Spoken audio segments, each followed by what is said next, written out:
Το 1996 η Ελλάδα πέτυχε τη μετάβαση στην κατηγορία των χωρών με υψηλά εισοδήματα. Το κατόφλι που θέτει η Παγκόσμια Τράπεζα είναι αρκετά χαμηλό, μόλις $14.000 κατά κεφαλήν ακαθάριστο εθνικό εισόδημα. Γι' αυτό και οι διαφορές μεταξύ των χωρών σε αυτή την κατηγορία είναι αρκετά μεγάλες, όπως για παράδειγμα η απόσταση που χωρίζει την Ελλάδα από τα κράτη του Ευρωπαϊκού Βορρά. Ακόμα όμως και αυτό το επίπεδο εισοδήματος απαιτεί προσπάθεια για να διατηρηθεί, όπως επισημαίνει ο Ιβαϊλο Ιζόβσκι, επικεφαλής οικονομολόγος για την περιοχή της Ευρώπης και της Κεντρικής Ασίας της Παγκόσμιας Τράπεζας. Στη συνέντευξη που παραχώρησε στο Euronews με αφορμή τη συμμετοχή του στο 10ο Φόρουμ των Δελφών, εξηγεί γιατί η Ελλάδα χαρακτηρίζεται συγκλίνουσα χώρα και τι πρέπει να κάνει για να συνεχίσει να αναπτύσσεται.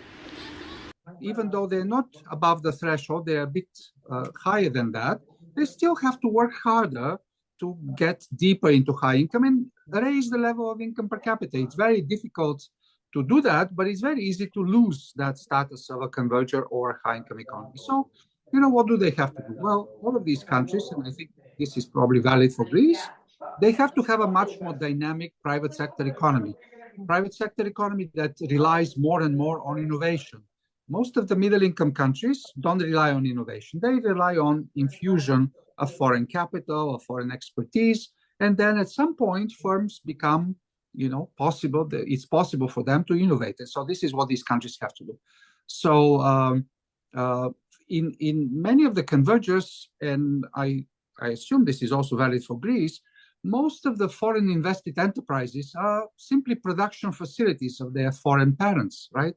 So how do you get from being a production facility, even though you could be very productive and could be producing very interesting things, how do you become an innovation economy? So that's a challenge.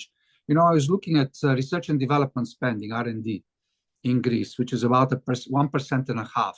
That's clearly is much higher than what it is in the lowest, Romania, Malta, Cyprus, Bulgaria, less than 1% of GDP. But it is lower, of course, than what it is in Belgium, Austria, Germany, which is more than 3%. So raising the R&D, and it's not just a task for the government. The government can do some research and development, of course, through universities and so on, but it's largely a task for the private sector. So how do you raise that so that through that you can do more innovation?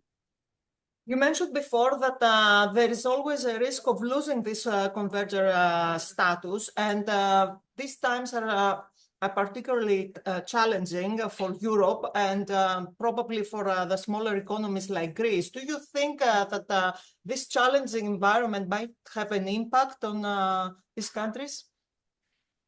No, certainly. I mean, exports to the European Union for Greece are about 45%, right?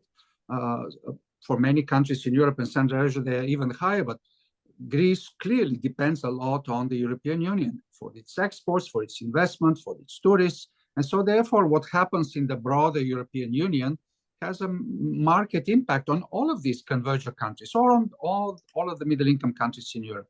As you know, of course, assessments of growth, right? Consensus estimates for growth in the Eurozone have been coming down quite dramatically since the early 2020, since 2024. So the European Union, after 2 years of very low growth, is likely to have another year of very low growth, and that would clearly negatively affect all the converger economies.